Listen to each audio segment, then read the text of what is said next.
Mineral bath, Karlovy, Karlsbad, Czech Republic, 1997. Ruth Kaplan. It started in the showers at the YMCA, explains Canadian photographer Ruth Kaplan of her interest in communal bathing. It was seeing this row of women shaving their legs together. There is a kind of a bonding that happens in those environments quite unlike any other, she continues.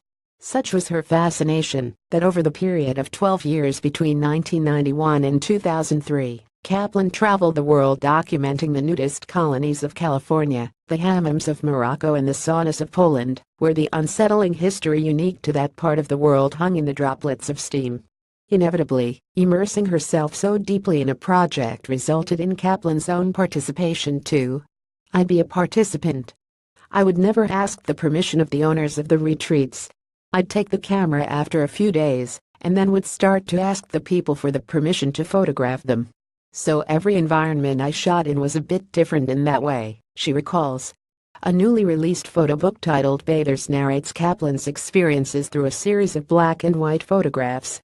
Shot on a medium-format film camera, the use of a wide-angle lens allowed the photographer to get close to her subjects, rendering folds of flesh dimpled with cellulite in high contrast, or capturing the peculiar ambience of a bathhouse via its surrounding architecture. As a result, each photograph quietly reveals which country it was taken in, without the need of a caption of any kind.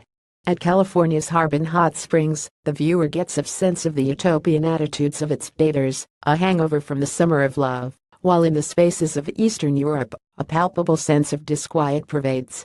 My mother was a Holocaust survivor, and my father came to Canada just months before the war.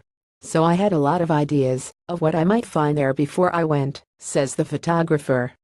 I came to those places with a lot of baggage, and especially when you're going into the baths and showers, that was on my mind.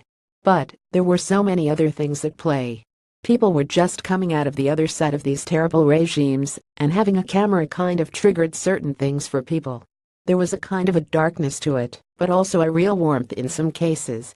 Mineral pool, Mariansglas, Czech Republic, 1994. Ruth Kaplan. Kaplan also set out to demystify the nudism subject, prizing nakedness and its equation with sexuality apart. It's a part of humanity. We cover our bodies, remove hair, it's all tied in with being such a sexual object. I wanted to break away from that, so wanted to make my images very natural, portraying a mix of age and gender and all shapes and sizes. True to her word, the naked body is rendered sexless in her work of flaccid penis bobbing above the surface of the water, becomes humorous, a woman lying down with her legs slightly spread, nothing but a state of relaxation. However, the photographer did encounter places where boundaries became somewhat blurred.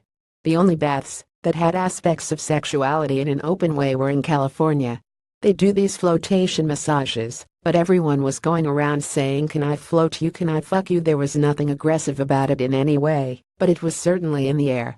Tassajara Hot Springs, California, 1992. Ruth Kaplan. One of the photographer's greatest influences is the work of Larry Fink. I took a workshop with him in the early 90s because I was stuck in a rut doing commercial projects. We became good friends. My obsession with bathing started almost right after. He was very much part of the beginning of that project, helping me edit. In fact, one of my first experiences of bathing outdoors was in his bathtub on his farm in the woods. The thread that binds the work of the pair together is a preoccupation with flaws. There are distinct echoes of Fink's 1970s series Social Graces and Bathers too, in which candid depictions of Manhattan's wealthy elite were juxtaposed with a series of images taken in working-class Pennsylvania. Here, Fink demonstrated that, if it weren't for the tuxedos and ball gowns contrasting with the tatty floral aprons of housewives, ultimately, they'd be indiscernible when caught off guard. The grittiness of human behavior transcends social status. With Kaplan's photography, where sartorial symbols are abandoned, she gestures towards the same thing: we're all equal in our nakedness. Mineral pool, Big Sur, California, USA, 1992. Ruth Kaplan. Bathers by Ruth Kaplan is out now, published by Damiani Books.